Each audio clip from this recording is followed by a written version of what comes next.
امیر جماعت اسلامی پاکستان حافظ نعیم الرحمان کی اپیل پر گزشتہ روز نماز جمعہ کے بعد ملک بھر کی طرح مانسہرہ میں بھی جماعت اسلامی ضلعی مرکز نزد فوجی فاؤنڈیشن کے باہر پرامن احتجاجی مظاہرہ کیا گیا۔ مظاہرے کی قیادت امیر جماعت اسلامی ضلع مانسہرہ جمیل احمد جہانگیری نے کی۔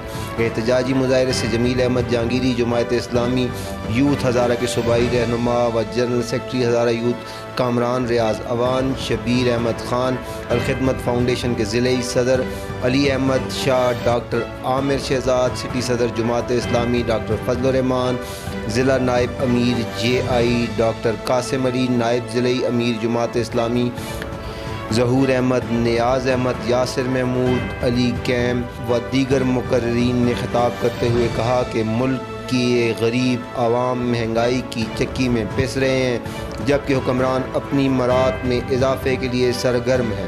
انہوں نے کہا کہ عوام کے ووٹوں سے منتخب ہونے والے نمائندوں کو اپنی مراد بڑھانے کے بجائے عوامی مسائل کے حل اور فلاح و بہبود پر توجہ دینی چاہیے۔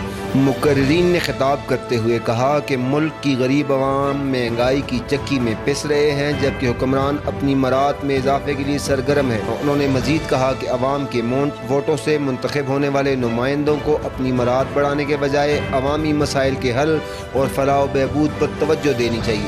مقررین کا کہنا تھا کہ حکومت کی پالیسیوں کے باعث مہنگائی میں بے پناہ اضافہ ہوا ہے جس سے غریب عوام کا جینا دو بھر ہو چکا ہے۔ انہوں نے مطالبہ کیا کہ حکومت پیٹرولیم مصنوعات کی قیمتوں میں مزید کمی کر کے عوام کو فوری ریلیف فراہم کرے۔